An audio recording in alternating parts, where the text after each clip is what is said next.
नमस्कार, state news में आप सभी का स्वागत है। मैं हूं आपके साथ नलिनी सिंह पालीवाल। शुरुआत झारखंड की खबरों से करते हुए बता दूं कि असम के मुख्यमंत्री हेमंत बिस्वा शर्मा धनबाद पहुंचे। यहां उन्होंने बीजेपी प्रत्याशी के पक्ष में चिरकुंडा स्थित श्रम कल्याण केंद्र मैदान में एक चुनावी जनसभा को संबोधित किया। उन्होंने मीडिया से बात करते हुए कहा कि झारखंड के सभी सीटों पर बीजेपी जीत रही है। उन्होंने कहा कि देश में 400 पार के लक्ष्य के लिए वे लोग काम कर रहे हैं। इंडिया गठबंधन ने महिलाओं को 1 लाख रुपए सालाना देने की घोषणा की है और उन्होंने कहा कि कांग्रेस पार्टी ने झूठ बेचने का बाजार खोल रखा है। जिन जिन राज्यों में कांग्रेस की सरकार है वहां उन्होंने आखिर क्या दिया।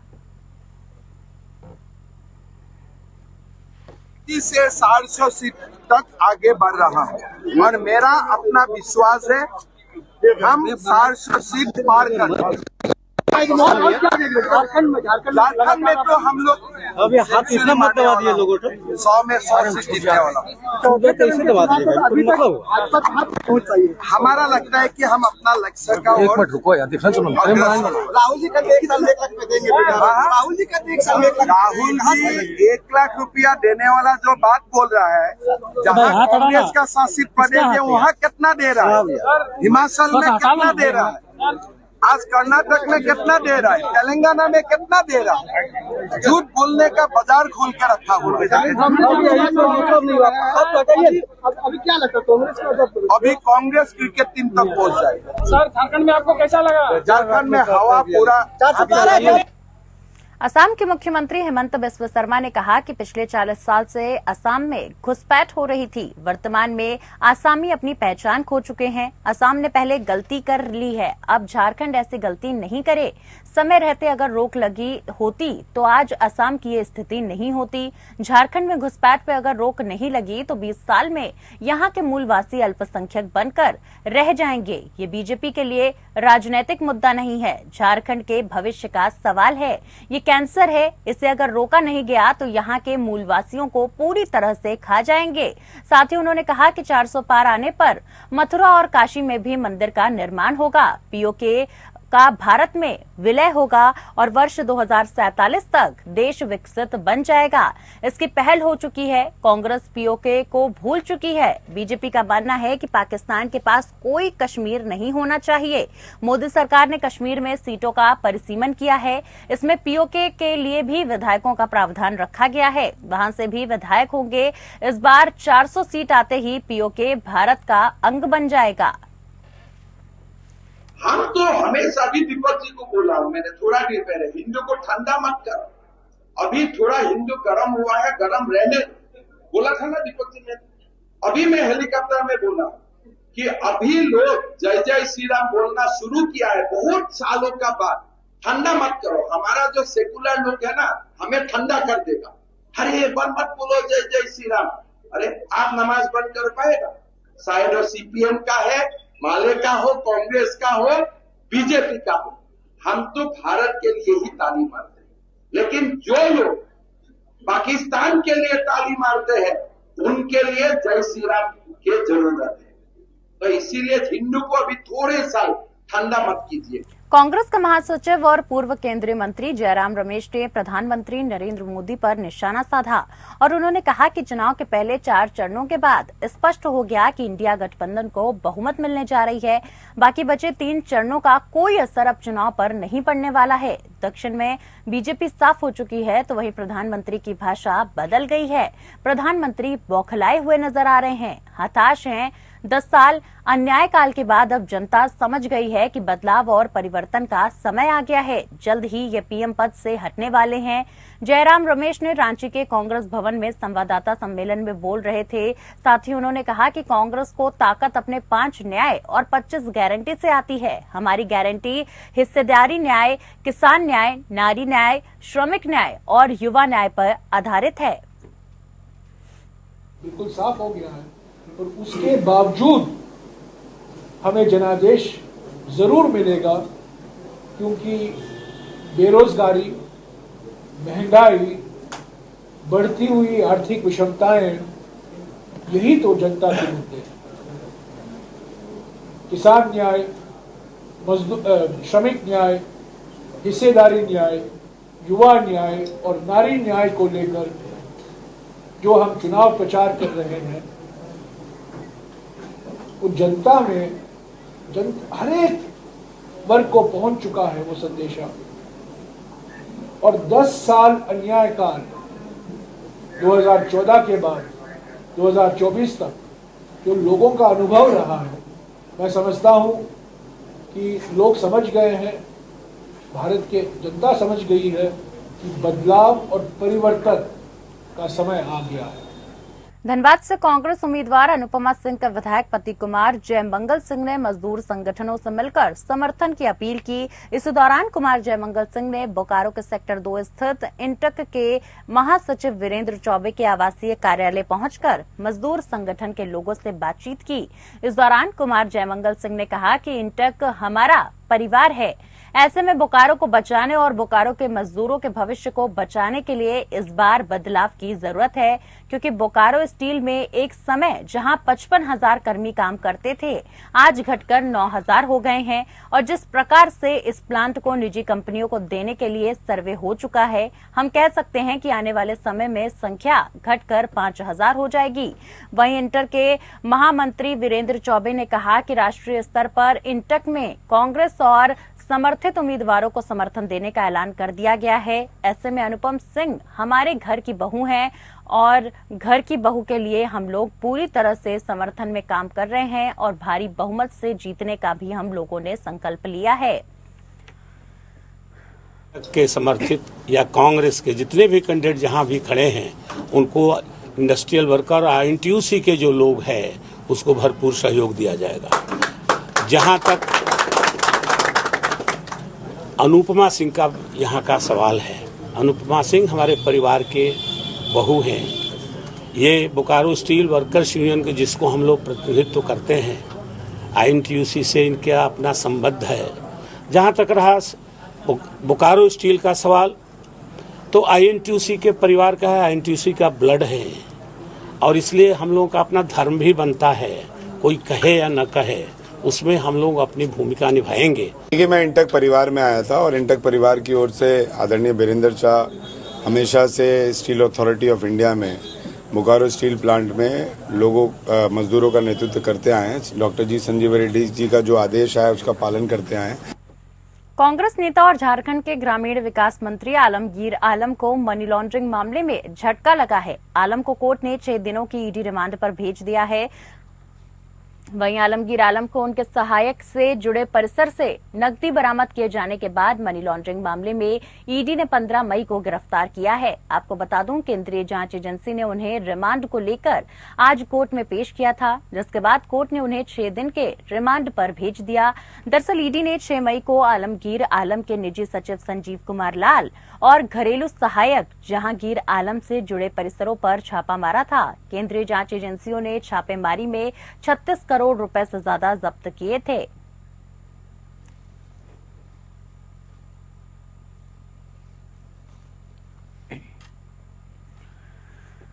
धनबाद से लोकसभा इंडिया गठबंधन की प्रत्याशी अनुपमा सिंह बोकारो विधानसभा क्षेत्र के 19 पंचायत का दौरा कर रही हैं। बता दें कि अनुपमा सिंह का कहना है कि लगातार विभिन्न क्षेत्रों का दौरा कर रहे हैं और महिलाओं और पुरुषों का समर्थन और प्यार हमें भरपूर मिल रहा है। साथ ही कहा कि विस्थापित क्षेत्र की समस्या ये है कि लोगों को अभी तक पंचायत का दर्जा नहीं मिला है, जिससे लोगों को काफी ज्यादा समस्याएं हो रही हैं। विस्थापित क्षेत्र में पंचायत का दर्जा नहीं मिलने से यहाँ के लोगों को सरकारी सुविधा नहीं मिल पा रही है। लोगों ने कहा है कि हम सभी आपका समर्थन करते हैं और आप जीतकर हमारी समस्याओं का समाधान करें।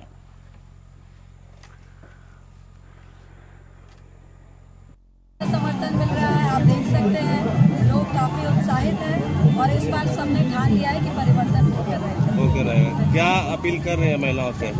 मैं सभी महिलाओं से, युवाओं से, सबसे यही अपील कर रही हूँ। मैंने हमेशा अपने भाषण में भी सबको यही बताने की कोशिश की है, क्योंकि मेरा भाषण नहीं होता है, मैं लोगों के दिल तक पहुँचना चाहती हूँ ताकि मेरी बात दिल तक उनके पहुँचे। मैं यही सबको बताना चाहती हूँ, मेरी माताओं बहनों सभी को, कि आप जब भी 25 तारीख को वोट डालने जा रहे हैं तो एक बार ज़रूर सोचें कि आपका काम करने वाला कौन सा इंसान है और जब आप कैंडिडेट को चुनते हैं तो एक बार ज़रूर उनके बारे में सोचें, समझें और पढ़ के ही जाएं, तभी उनका चुनाव। क्या समस्या देख रहे हैं इन विस्थापित क्षेत्रों में? विस्थापित क्षेत्रों में आपने देखा है कि उनको पंचायत का दर्जा चाहिए, ये काफ़ी आक्रोशित है। और जैसा कि मैंने बोला कि वो सब तैयार है परिवर्तन के लिए, वो चाहते हैं कि परिवर्तन होगा तभी हमें अपना दर्जा मिलेगा। धनबाद में लोकसभा चुनाव का सियासी पारा चढ़ता जा रहा है। प्रत्याशी के पक्ष में नेता जनसंपर्क कर रहे हैं, तो वहीं कांग्रेस प्रत्याशी के पक्ष में सिंदरी विधानसभा के अंतर्गत बेलगड़िया में झरिया के विस्थापित ग्रामीणों ने जनसभा का आयोजन किया, जिसमें कांग्रेस नेता और बीजेकेएमएस के महामंत्री रणविजय सिंह शामिल हुए। वहीं रणविजय सिंह ने बताया कि बीजेपी सरकार हिंदू मुस्लिम कर चुनाव जीतती है, तो वहीं बाघमारा में ढुल्लू महतो के आतंक का राज्य किसी से छुपा नहीं है। साथ ही उपस्थित लोगों की अपील किया कि इंडिया प्रत्याशी अनुपमा सिंह को भारी मतों से विजयी बनाकर दिल्ली भेजने का काम करें। मध्य प्रदेश से है। लोकसभा के मतदान समाप्त होने के बाद अब बीजेपी छोड़ अन्य प्रत्याशियों को ईवीएम में गड़बड़ी का भय सता रहा है। यही वजह है कि प्रत्याशियों के समर्थक के लिए स्ट्रांग रूम बनाए गए हैं। पॉलिटेक्निक कॉलेज के बाहर पड़ाव डाले हुए सीसीटीवी कैमरे के जरिए निगरानी रखी जा रही है। तो वहीं कांग्रेस प्रत्याशी के समर्थक और उनके छोटे भाई टिंकू उर्फ नरेंद्र सिकरवार ने यहां मोर्चा संभाल रखा है। वे मतदान के बाद खुद 8 घंटे की ड्यूटी यहां रहकर कर रहे हैं। उसके बाद उनके अन्य साथी हैं जो आकर निगरानी करते हैं। बीएसपी प्रत्याशी के समर्थक में भी यहां डटे हुए हैं और 8-8 घंटे के हिसाब से अपनी ड्यूटी बांट रखी है। तो वहीं निर्दलीय प्रत्याशी के समर्थक भी यहां निगरानी बनाए हुए हैं। पर हमें अपने सिक्योरिटी फोर्स पे कोई डाउट नहीं है, हमें पूरा विश्वास है कि देश की जो सेवा कर रहे हैं उन पे हमें पूरा भरोसा है। उनकी निगरानी में सुरक्षा, पूरी सुरक्षा से हमें पूरा उन पर विश्वास है। पर हमें बीजेपी के चाल और चरित्र चेहरा पे विश्वास नहीं है। बीजेपी पार्टी कुछ भी प्रशासन अधिकारियों पर दबाव डाल के या कुछ भी गड़बड़ करवा सकती है, क्योंकि उन्हें पता है वो बौखला रहे हैं, हार रहे हैं, निश्चित उनकी हार निश्चित है। तो इसलिए हम पूरी शक्ति से और पूरी अपनी ताकत से 4 तारीख तक, जब तक ये मतदान काउंटिंग नहीं होगी, जब तक हम निगरानी करेंगे और पूरी ईमानदारी से यहाँ पे बैठे रहेंगे। और हम प्रशासन का भी वैसे काफी सहयोग मिल रहा है, पर हमें बीजेपी पर बिल्कुल कतई विश्वास नहीं है भैया। इसलिए हम जब तक काउंटिंग नहीं हो जाती तब तक यहाँ पे लगातार पहरा देते रहेंगे और बैठे रहेंगे। मुरैना में गोलीबारी का मामला सामने आया है। बताया जाता है कि जमीन विवाद को लेकर 2 पक्षों में झड़प हो गई और इस दौरान पहले तो पथराव शुरू हुआ। और बता दें कि लोकसभा चुनाव के कारण मुरैना में वैसे तो आचार संहिता अभी भी लागू है और सभी लाइसेंसी हथियार थानों में जमा हैं, फिर भी जिले में बंदूकों से सरेआम ताबड़तोड़ फायरिंग की घटनाएं सामने आ रही हैं। ताजा मामला सराय छोला थाना क्षेत्र के जैतपुर गांव का है, जहां जमीन विवाद में कारण 2 पक्षों में खूनी झड़प हो गई। इस झड़प में दोनों तरफ से फायरिंग हुई, साथ ही लोगों ने एक दूसरे पर पथराव भी किया।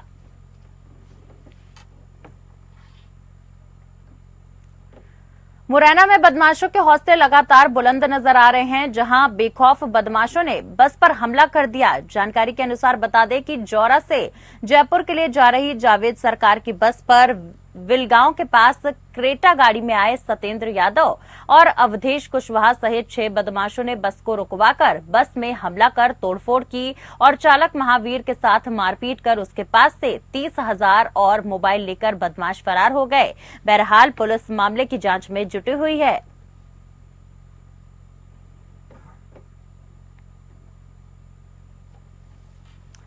मुरैना जिले के पहाड़गढ़ में स्थित बधेवर गांव में रहने वाले लोग हर दिन पेयजल संकट का सामना कर रहे हैं। ग्रामीण पीने के लिए नदी के पानी को इस्तेमाल में लाते हैं, लेकिन पानी के लिए भी उन्हें कड़ी मशक्कत करनी पड़ती है। दरअसल ग्रामीणों को नदी तक पहुंचने के लिए 1 किलोमीटर की दूरी तय करनी पड़ती है। वहां पहुंचकर महिलाएं या पुरुष बर्तन में पानी भरते हैं, फिर सिर के मटका रख के सिर के जरिए इसे पगडंडियों के सहारे गांव तक लाते हैं। बताया जा रहा है कि ये गांव आदिवासी बहुल्य इलाके में है। ग्रामीण बताते हैं कि सालों से गांव में पानी की समस्या बनी हुई है।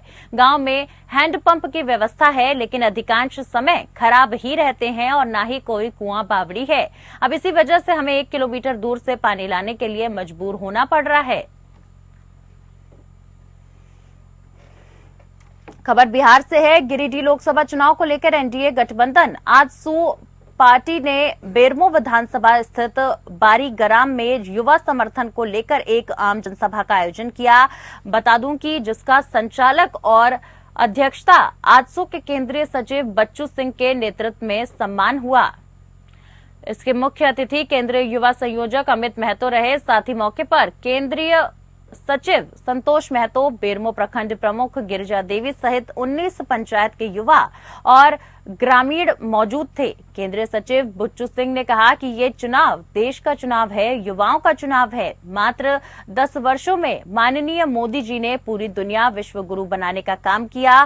पूरे विश्व के पटल पे अगर कोई देश को आगे बढ़ा सकता है तो वो सिर्फ नरेंद्र मोदी कर सकते हैं। वहीं युवा संयोजक अमित महतो ने कहा कि हमारा उद्देश्य है कि हम लोग सुदेश महतो के नेतृत्व में युवा आजसू का गठन पूरे राज्य में कर रहे हैं। हमारा प्रयास युवा और जनता को एकजुट लाना है। तो वहीं संतोष महतो ने कहा कि जो राम को ले आए हैं हम उनको लाएंगे। ये बात सत्य है कि जब से आजसू पार्टी के नेतृत्व और बीजेपी के सहयोग से बेरमो में ही नहीं पूरे गिरिडीह लोकसभा को एक शांति का प्रतीक दिया है कि इंटक के समर्थित या कांग्रेस के जितने भी कैंडिडेट जहां भी खड़े हैं उनको इंडस्ट्रियल वर्कर और INTUC के जो लोग हैं उसको भरपूर सहयोग दिया जाएगा। जहां तक अनुपमा सिंह का यहाँ का सवाल है, अनुपमा सिंह हमारे परिवार के बहू हैं। ये बोकारो स्टील वर्कर्स यूनियन के जिसको हम लोग प्रतिनिधित्व करते हैं, INTUC से इनका अपना संबंध है। जहाँ तक रहा बोकारो स्टील का सवाल तो INTUC के परिवार का है, INTUC का। खबर पंजाब से है। एक तरफ पंजाब में पारा चढ़ता जा रहा है तो वहीं लोकसभा चुनाव के चलते राजनीति भी गर्माती जा रही है। ऐसे में आम जनता की राजनीतिक हस्तियों से नाराजगी खुलकर दिखाई दे रही है। ऐसा ही एक मामला खन्ना से सामने आया है, जहां लाइन पार इलाके के गोदाम रोड इलाके में विकास न होने के चलते आने वाले लोकसभा चुनाव को बॉयकॉट करने का ऐलान कर दिया गया है। इलाका निवासियों का कहना है कि उनसे नेता वोट मांगने तो आते हैं मगर विकास नहीं होता। इलाके गलियों की हालत इस कदर खस्ता है कि उनके बच्चों के रिश्ते तक नहीं हो पाते और इसी वजह से उन्होंने इस बार चुनाव को बॉयकॉट करने का फैसला किया है।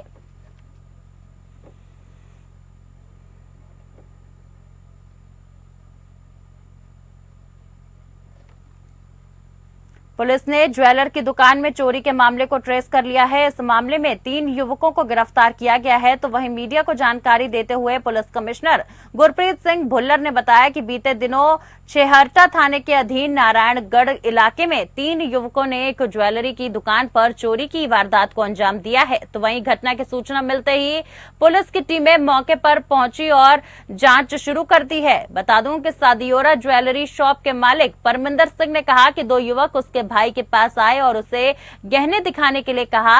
इस दौरान उन्होंने पिस्तौल और तेज धार वाले हथियारों की नोक पर उसे रस्सी से बांध दिया और जेवरात लूटकर भाग गए। उन्होंने बताया कि उनके भाई ने खुद ही रस्सी खोलकर एक लुटेरे को पकड़ने की कोशिश की, लेकिन स्कूटी पर सवार होकर आए लुटेरे भागने में कामयाब रहे। मौके पर पहुंचे पुलिस अधिकारियों ने बताया कि नुकसान का कोई अनुमान नहीं लगाया जा सकता, जिसका विवरण दुकानदार बाद में देगा।